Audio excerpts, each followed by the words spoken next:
and welcome to the Punjab Chemicals and Crop Protection Q3 FY23 earnings conference call hosted by Antique Stock Broking. As a reminder, all participant lines will be in the listen-only mode. There will be an opportunity for you to ask questions after the presentation concludes. Should you need assistance during the conference call, please signal an operator by pressing star, then 0 on your touch-tone phone. Please note that this conference is being recorded. I now hand the conference over to Mr. Manish Mahawar from Antique Stock Broking. Thank you, and over to you, sir. Thank you, Ryan. On behalf of Antique Stock Broking, I would like to welcome all the participants on the call of Punjab Chemical and Crop Protection. We have Mr. Shaljit Shroff, Managing Director, Mr. Vinod Gupta, Chief Executive Officer, and Dr. S. Sriram, CFO from the management. Without further delay, I would like to hand over the call to Mr. Shroff for opening remark, post which we will open the floor for Q&A. Thank you, and over to Mr. Shroff.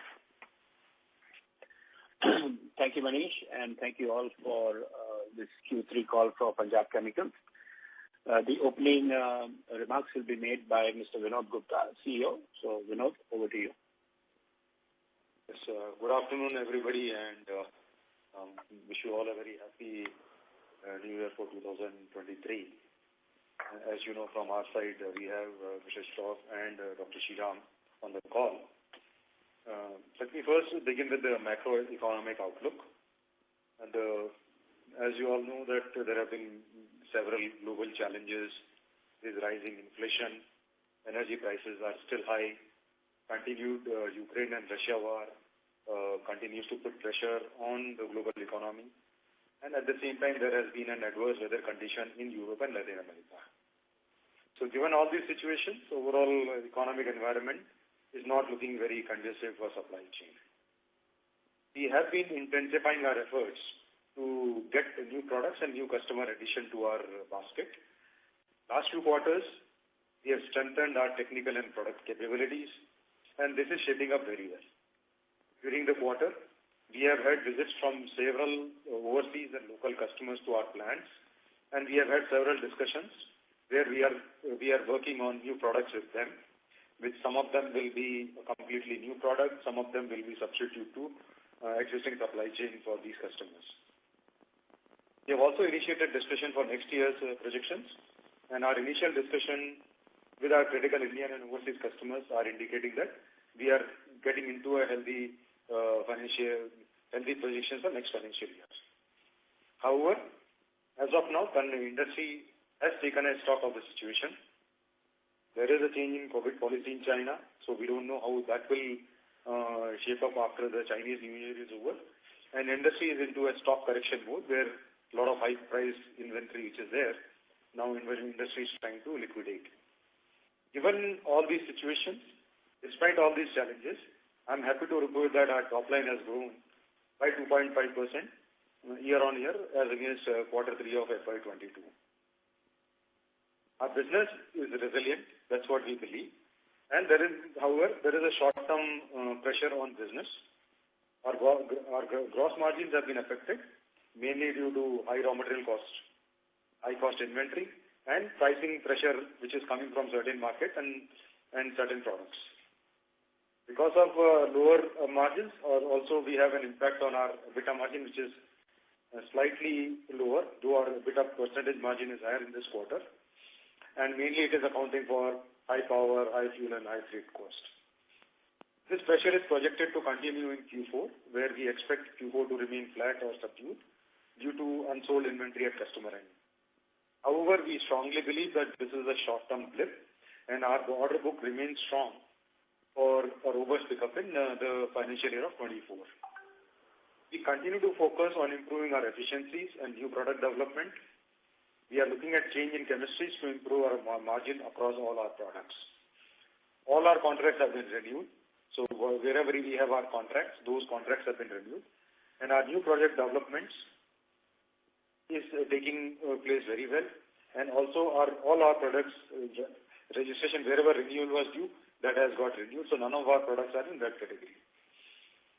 We have a very strong and trusted relationship with our CRAMS partners. That's where we are adding more products to them. In some cases, we have supplied some new products during the last 2 quarters. These products have huge potential. We have given some initial commercial samples to our customers, and we have built capabilities to deliver new business in future. With this, I think with this business overview, I will hand over the call to Dr. Shriram to take you through the financial numbers and performance of the quarter. Thank you, Vinodji. I am Dr. Shriram, and good evening, everyone. I will briefly summarize the financial performance for the quarter. We continue to have a good growth in the revenue. As of Q3, FY23 revenue has increased by over 6 crores year on year to 261 crores. The trend has been positive for the year so far. For the 9 months FY23 revenue, we have touched close to 811 crore, which is 20.2% higher as compared to 9 months of FY22. As Vinodji mentioned, our gross margins are facing multiple challenges on raw material, energy cost and price pressure, leading to drop in gross margin, which currently stands at around 36.3% for the quarter 3 and also in 9 months. The EBITDA has been relatively flat on the year while our margins are lower. We have registered an EBITDA of around 34.9 crores, which is 13.4% of EBITDA margin in Q3. For 9 months, the EBITDA stands at around 101.4 crore, which is at 12.5% of sales. Our PAT in Q3 is 20.1 crore, and for the 9 months, it is close to 57.9 crore. And PAT margins are 7.7% and 7.1% respectively. While our profitability is down slightly lower in the 9 months, we continue to follow prudent financial practices to achieve our strategic growth objective and to meet our customer expectations.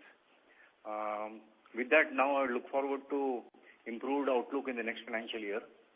And I now throw open for any Q&A from your side. So Manish, if you can, start the Q&A. Thank you. Ladies and gentlemen, we will now begin the question and answer session. Anyone who wishes to ask a question may press star and 1 on their touchtone telephone. If you wish to remove yourself from the question queue, you may press star and 2. Participants are requested to use handsets while asking a question. Ladies and gentlemen, we will wait for a moment while the question queue assembles. Our first question comes from the line of Pritesh Chheda from Lucky Investment Managers. Please go ahead. Yes, sir. There is a continuous decline in gross margin that we have seen all through the year. Where are we now on the RM basket side and corresponding recoup of gross margin? When do you see it happening? I think we are mostly through with the high price raw material, and that we should see these margins recouping starting Q1 of FY24. However, there is demand and supply pressure which we are also tracking in the global market. So high energy prices, if they continue, probably they will that offsetting. We are trying to discuss with the customers and see whether we can recover on those margins also. But from Q1 of FY24, you should see our gross margins recouping. Was there any specific business area or business vertical where there was gross margin pressure? So I am basically hinting at the supplies to Coke for the product line. Was that the specific area, or it was just across the board? Well, I think there are. I won't say that this pressure has been on some of the agro products, and these are very product specific. So in quarter to quarter, we are discussing each product, how is it moving in the market, and depending on that, we are taking a call. So I think it has not been a general pressure across the products. Some products have not been impacted at all. Whereas in some products, depending on each quarter, we have taken certain strategic calls just to make sure that our volumes continue. We continue with our capacity utilization. Okay. So my second question is, we have our incremental growth a lot dependent on CRAMS, and there is a guideline which we have given over the past many quarters about the products and also about a certain revenue number next year and year after. How are we progressing on the CRAMS side of the business, and are there any changes on revenue forecast that we have initially provided? I think we continue to maintain our revenue forecast.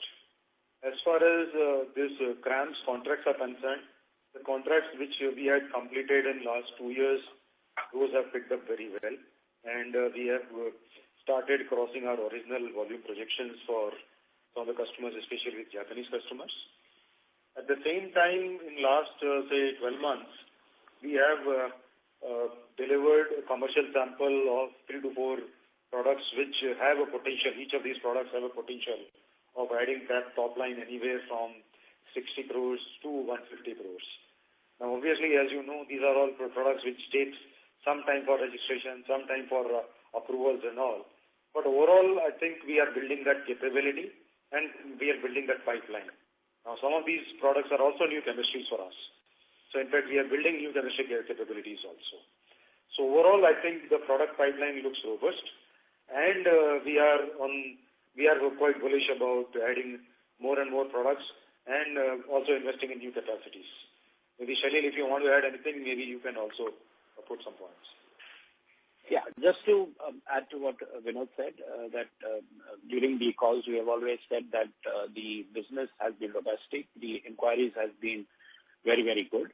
Not only with the existing customers, like I mentioned, with Adama, for example, we are doing $1, how we can make it to $3 to $5 to $10. So that is ongoing, but even new customers we are adding to ensure that, the growth path towards what we had projected, we should take it forward.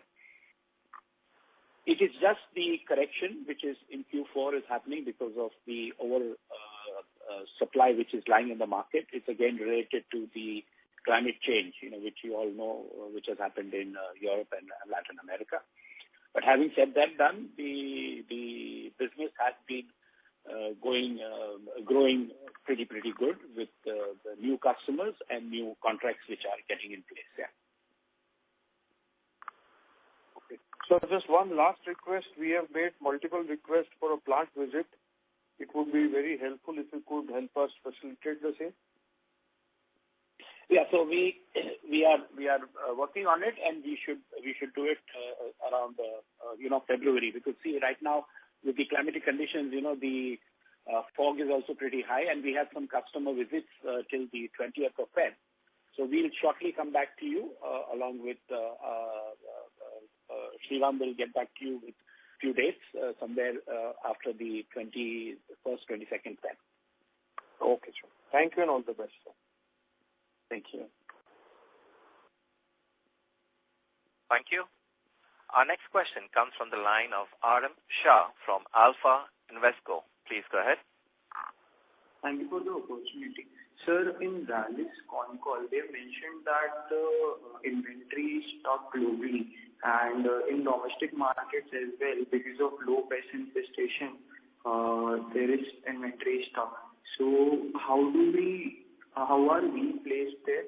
And at the same time, how do we see any pressure for FY24 because of this?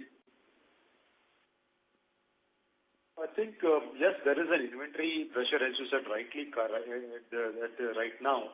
And that's where inventory correction is happening, and that's why you see across the industry in Q3 of this year and Q4, there will be a volume pressure. However, we expect this inventory correction to get over by end of Q4. And next financial year, we are, at the moment, whatever discussions we have had with our partners, they are projecting normalization of supplies and volume pickup.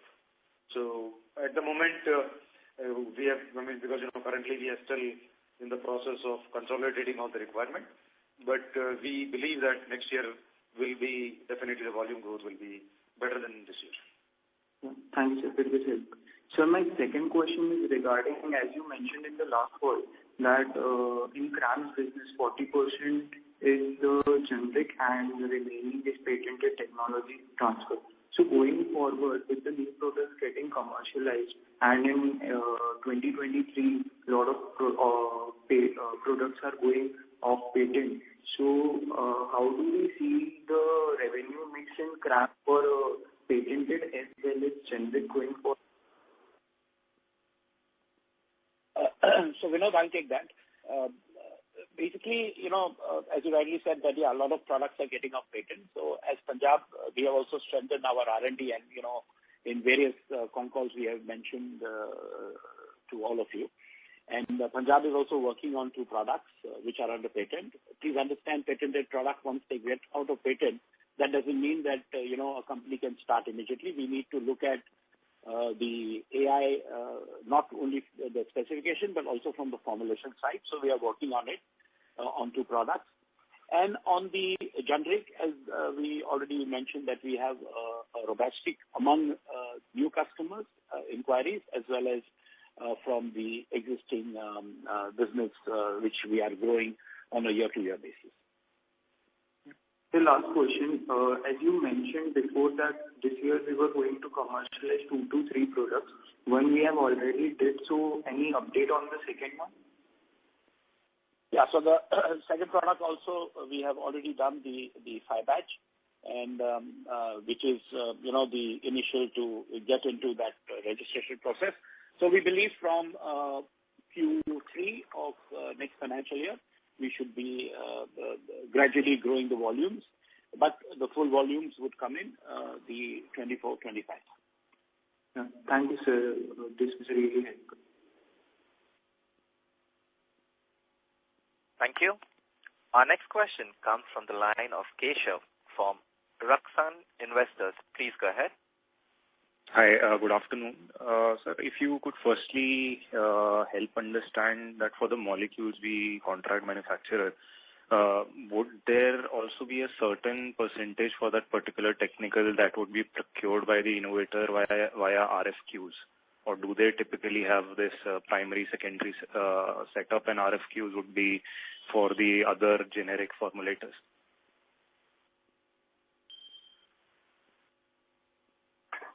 At least I didn't understand the question. So sir, we are working with innovators for late-stage CRAMS molecules. So, do they have a primary, secondary supplier setup, or do they also quote RFQs? How is their sourcing structured?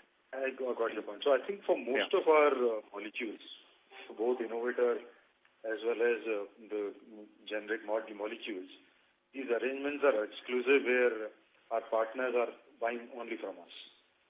And that's where this is more of an exclusive partnership. In some cases, or in a few cases where they are basically buying from more than one supplier, only thing I can quote is that our volume share is going up year on year. Sure, sir. And sir, secondly, if we look at our overall RM basket, with the sort of macros we've seen in the last 2-3 years, and China issues have been showing up since 2008.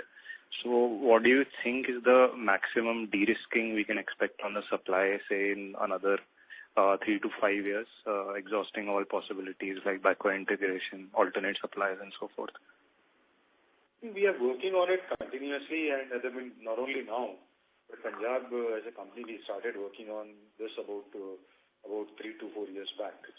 Just happy to sort of say that at least 2 to 3 critical chemicals we have been able to source from either India or locations other than China in last 1 year itself.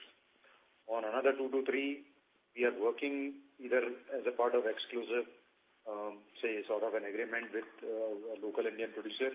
We are asking them to develop, giving them cost targets, because finally we have to compete in the global market against China. So that development is going on. So I think overall in next 3 to 5 years you should see quite a significant de-risking happening from China. It will not happen completely, as all of you know, because China is much, much bigger. So it is going to take not only 3 to 5 years, but maybe a decade or so of concerted effort.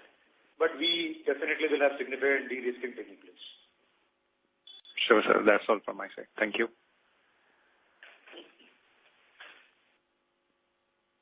Thank you. Our next question is from the line of Darshil Pandya from Interest Capital. Please go ahead. Hello, sir. Good afternoon. Sir, my first question is you said that, we are facing some issues with power and freight charges. So are we taking any measures to curb down the charges? I think overall energy basket, if you see, has gone up. So, the coal is, so people used to move from other fuels to coal and then natural gas, and then we are on biomass. Now, given the overall situation, the prices are getting linked. So at the moment, we are focusing upon improving our efficiencies, and we are focusing on energy conservation initiatives. And also there is some new biofuel which is coming in the market. We are exploring that, whether that helps us to reduce our cost.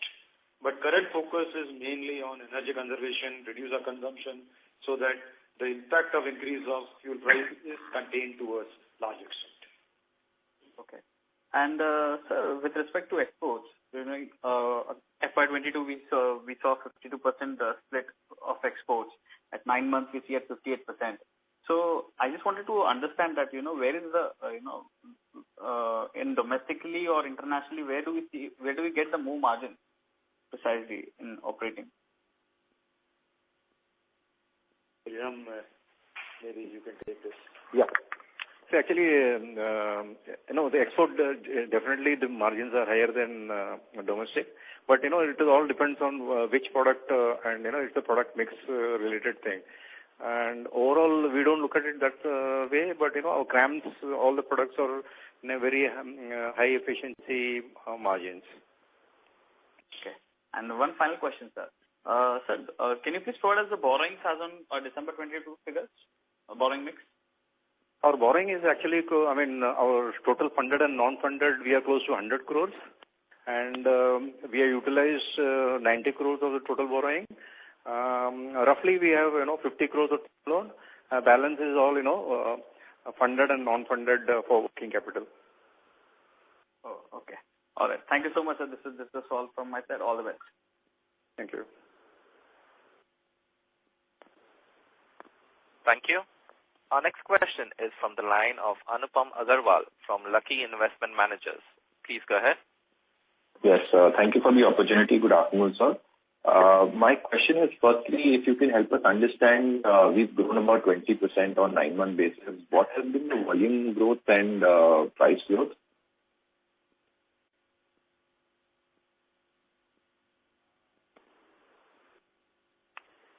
Hello? Yeah. Okay. Your voice was not clear. Can you repeat that question? My question was, in 9 months, we have grown about 20%. What has been the split between volume and price growth? Yeah, volume has grown close to 8 to 10%. All right. Also, sir, can you help us understand the capacity utilizations for 9 months and particularly this quarter for both the different plants? So, I think for our Meerabasi plant, our capacity utilization continues to be very good, and we are above 80%. At Lalru, we have had some challenges where I think we are at about 60%. But we are working towards some products addition where we will further go up on the capacity utilization of both the facilities. Understood. And sorry, just to add to Vinod that, the Lalru capacity, we have one product and in which we have now be getting our European registration very soon. So you'll see in the next financial year that capacity also going up.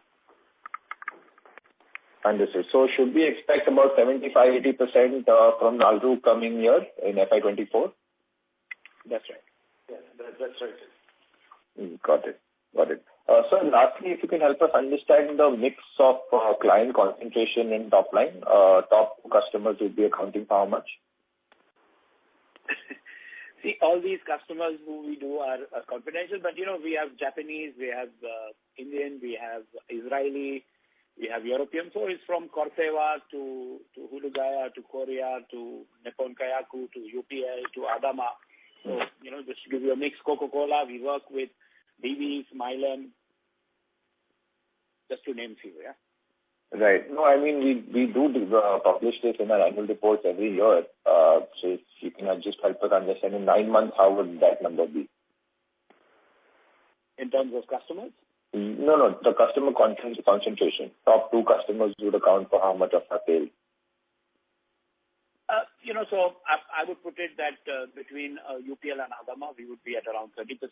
The Japanese would be around 20%. And we believe that going forward next year, these Japanese would grow to 25 to 30% in the next 1 to 2 years. Yeah. Understood. That's all from my side. If you could, sir, highlight the capex number for FY24 and FY25. That's it from my side. I think we have already spoken about it. I mean, there's ongoing capex, but I think in the next 1 to 2 years, you can correct me if I'm wrong, but it would be anywhere between 100 to 150 CR additional, yeah? Our new facility that we are planning will actually, I think, will require that kind of an investment. And the kind of product pipeline that we are developing, I think we will need to that kind of money. So this 100 and 150 crore would be just our share or together our share and the client share? Ours. This will be depending on business with each client. Given our healthy financial performance, we will look at each opportunity independently. At the end of the day, when we get into a CRAMS model, we basically capture all our costs, which is investment, interest, and everything. And on top of that, margin comes. So I think it will be depending on product and a client. So there is no specific answer to your question. It will be a mix of model depending on the customer and our discussions with them. Perfect. That's it from my side. Thank you and all the best. Thank you. Our next question is from the line of Darshita from Antique Broking. Please go ahead. Hi, hope I'm audible. My first question was regarding the 12% dip that we've seen in the domestic market. Could we please elaborate a little on that? Hello. I think your voice was a little bit crackly. Can you repeat the question? Is it better now? Yeah, we can hear you. Please go ahead. Yeah. So I wanted some clarity on the 12% dip that we have seen in the domestic market for third quarter. So if you give some idea as to what was the reason behind that. I think what happened, one particular product which obviously very well in last 2 years, kind of an inventory built up, and there was a seasonal variation that took place, which resulted into a dip that has happened in this quarter. And again, the season again starts somewhere in April. Demand will pick up again for this particular product. Okay. Could you give some idea as to for which crop do we use this particular product? I think we basically have products for various crops, and generally we don't disclose because with that comes the customer confidentiality and all. Right. Okay. My second question was regarding so in 9 months, we have seen about 20% top line growth. How much would be attributable to the 3 new contracts that we have signed, 2 with the Japanese MNCs and 1 with the Singapore client? I think what I earlier indicated that our volume growth in this year has been about 8 to 10% from this 20%. 10% is mainly because of prices. Our volume growth is 8 to 10% at an overall level. That's what I think we can comment. Specifically against these 3 products, we would not like to make any declarations here. All I was trying to understand is that from the existing set of clients that we have, what is the kind of incremental volume growth we are seeing or we've seen in FY? Out of the 3 contracts, 2 in 1 contract we are already crossing the original contract quantities, and we have started delivering more than what was contracted originally. So within say 12 to 18 months of product introduction, we have been able to satisfy the customer so that he is increasing our volumes. In other 2, I think in one product, as Shalil said, we are basically going for this European registration, which is taking some time. So it has not gone as per expectation, but next year we hope to get that registration and volume pick up. Third one is going in line with expectation. I think that's the broad outline I'll put it. Okay, that was helpful. My third question is regarding the rice husk prices. I think that has been one of the increase in rice husk prices has been one of the major reasons for our EBITDA margins, with respect to the power and fuel cost. So have the prices come off from its peak? I think they had peaked in sometime in second quarter. Have started to come off a little, is what we understand. So what is the status over there? And with the prices of rice husk coming down, do we see the EBITDA margin expansion continuing on sequential basis? So currently it is very difficult to predict rice husk prices because it did go down and then suddenly it has started again picking up in the last 2 weeks, and then again it is expected to go down going forward by say beginning of February. So it is difficult to predict. But yes, overall, I think we are seeing a shift in the way rice husk is dealt by the farmers and shellers. So we are also trying to assess the change in the dynamics that is taking place on the rice husk front. But overall, I think people are trying to map the rice husk price or the parity pricing with coal, and they are increasing their holding capacity. So we are observing it closely. We are trying to get into some long-term contract with some people if possible. So we are looking at several options and maybe trying to explore some alternate fuel also. So all that exercise is going on, and we probably will be able to conclude something in next 2 to 3 quarters on this. Okay.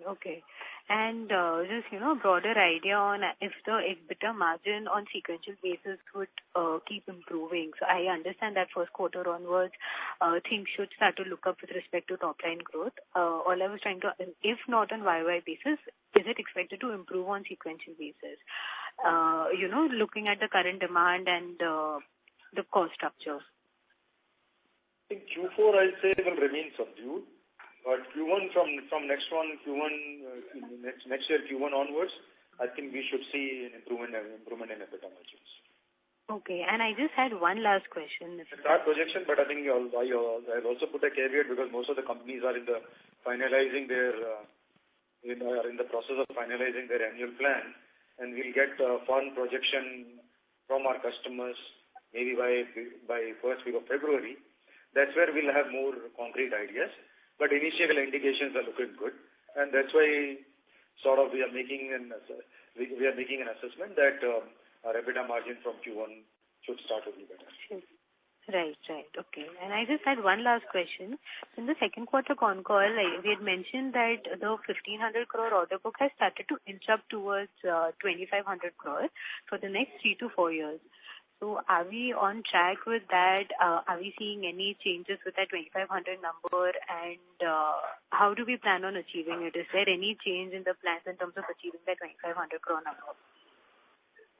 So Vinod, I'll take that. As I did mention, and even on the opening remarks, Vinod said that the business has been robust, not only with the existing customers, but even with the new ones. So we are very confident, and we are I would say we are absolutely on the right path to achieve that.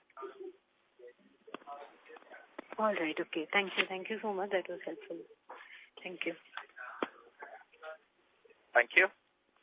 Our next question is from the line of Aman Madresha from Argumenta Research Private Limited. Please go ahead. Yeah. Hi, sir. Thanks for the opportunity. Could you please highlight what was the revenue contribution from our top 2 to 3 products for this quarter or for the first 9 months?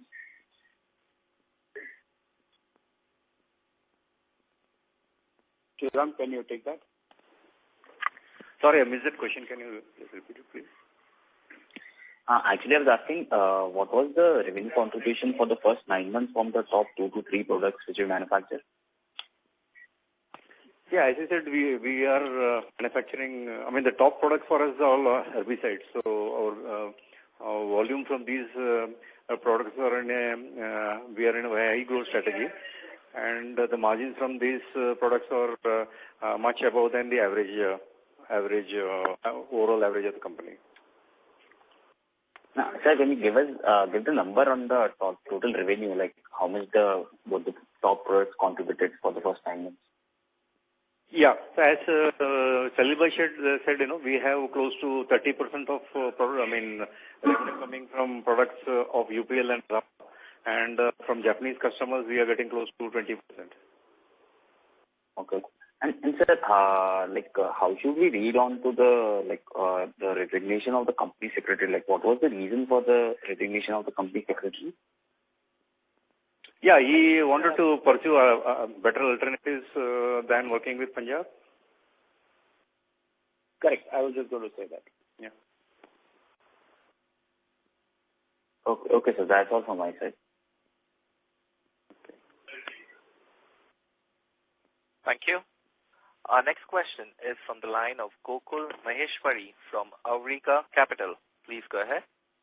Yeah, thank you for the opportunity. So very basic question. In terms of the products which you're supplying to your customers, would you have an assessment that you would be the lowest cost producer of those products? And if that's the case, that is cost the driving factor for largely the customer buying the product from you? I think let me answer your question in two parts. First part is when you say lowest cost producer, this is a continuous exercise which happens in the market. So, and that is where, as I said in my opening remarks, that we have built our technical and R&D capabilities to make sure that our existing products' competitiveness continues to remain in the market. So in some products, we did see a pricing pressure, and we realized that we need to improve our technology and process, and efforts have started in that direction. So the idea is that we would like to be the lowest cost producer for all our products. So this is not to say that this pressure is across all the products, but on some products this pressure has come, and we have taken aggressive steps to correct our cost positions. There are other set of products which are obviously part of technology transfer and has a very high level of skill or a typical type of chemistry that is involved. That's where we don't see any price pressure, and we don't see anybody coming close to it, because it's not only about cost, but it is also about the capability to handle those chemicals, those chemistries and all. So two different kind of dynamics, we handle it both differently. Okay. And without going to the numbers, the second part of the products would be a larger part of our business? We are growing in that part right now. I think currently we are at 50-50 for both types of products. Okay, great. Thank you so much, and all the best. Thank you. Thank you. Our next question is from the line of Rajesh Jain from NB Investments. Please go ahead. Good afternoon. Congratulations on good set of numbers. So my first question is, in spite of pressure on the margins, our top line has been showing a healthy growth during the year. Now, my question is for the target that we have set for FY24 of 1,500 crores. Does it depend on any registrations or that have to be completed during this year or maybe some part of next year? Yeah, so Vinod, I'll take that. I think as far as moving forward, as we already said that there is a lot of correction in the market, so Q4 is going to be a little flat.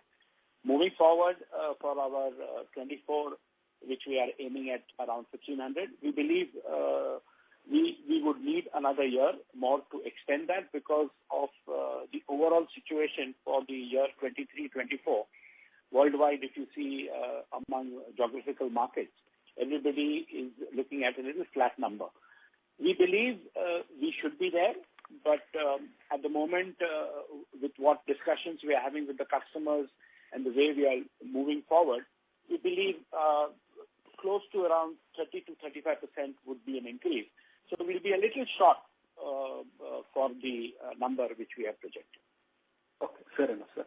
My second question is, you had been mentioning about three big contracts that company, had won, and, the registrations were in process, out of which now the Japanese customer CEO has mentioned that it is as per the estimate or whatever the contract. So now only thing which is not happening is the one with the Singapore customer plus the domestic with the pharma customer. So these two supplies have held up due to registration. Is that understanding is correct? That's right. The European also, we are working on the registration. Somehow it has taken a little bit of delay. Okay. And same goes for the domestic. So all these are delay in registration. Is there any problems in having the agreement in our company's favor? No. I think as far as the business-wise, the customers are absolutely at par, and there is nothing an issue. It's just the delay in terms of the registration and filing of the DMF, etc. Fair enough. So my last question is, we keep hearing since the last 2 quarters that a lot of new customers from Europe, Israel, and are all visiting our plants and doing the due diligence and all that. So can we expect some big order winning maybe this Q4 or maybe in Q1 of next financial year? Yeah. So as I just mentioned that the situation for the world market is a little flat moving forward. But as far as the contracts are going and the customer demand is there, we are in discussion. I will not like to specify country because these are very confidential. And we believe moving forward between 1 to 3 years, the new customers who we are discussing could be in the range of between $20 to $30 million. Yeah? Fair enough, sir. All the best. Thank you. Thank you. Thank you. Our next question is from the line of Deepak Podar from Sapphire Capital. Please go ahead. Hello. Hello? Yes, Deepak, go ahead. Please go ahead. Yeah, sir, in your opening remarks, you mentioned about the demand and the pricing pressure, right, that we are currently facing. So just wanted to understand any impact that we see on the medium-term margins outlook that we have set for ourselves or any kind of impact on the sustainable margins that we have set for ourselves? I think we actually don't see an impact as a long-term impact. It is a short-term impact is what I think what I said in opening remark. So maybe next quarter the similar pressures will continue. But starting from Q1 onwards, we should see a recouping of margins and all again back to our original numbers. And at the same time, we will see some probably addition of some more products. So you should see recovery will start happening in Q1, and gradually it will improve. And so what is the sustainable margin we are looking at? Is it 15% plus? I think that's a very difficult question, but yes, we will probably, at the moment, we have set ourselves a target of minimum 15% or higher. Or higher. And that one can achieve at a level of what, 1,500 crores of a top line level, right? Yes, I think we are taking several steps to move in that direction. And yes, I think top line has one of the key components in that assumption. But at the same time, improvement in our efficiencies, improvement in our product mix, improvement in technology. So there are several things that we are working upon so that we sustainably go to that level of margins. Fair enough. And you did mention about 30-35% revenue growth for FY24 is what we are looking at, right? Just wanted to clarify. Yes, I think that's what we are looking at right now. Okay. But as I told you that the final numbers from our customers and all will come only by mid of February. That's where we will have more firm responses. But this is the initial indication, which may be plus minus 5% here and there. Sure. Yeah, that's it from my side. All the very best, sir. Thank you. Thank you. Our next question comes from the line of Pritesh Chheda from Lucky Investment Managers. Please go ahead. Sir, one clarification. Did you mention to any caller about a flat revenue for FY24? No. When I said that the international markets, if you see all over, it has been a little flat in terms of inventory corrections. So I think he asked me the question that, where the projection of Punjab works to touch 1,500. So I said our target is there, but we'll be a little short in terms of reaching there for the next financial year. No, I couldn't comprehend. So 1,500 is the next financial year's target, and you'll be short of it. That's how we should see it? Correct. Because, the moving forward in terms of the inventory corrections, we believe that moving towards that number will be short by some. Okay. Okay. So instead of a 30-35% growth, the growth will be slightly lower. Yeah, it would be maybe between. This is for FY24, right? Whatever conversation we are having is having for next financial year. Correct. Okay.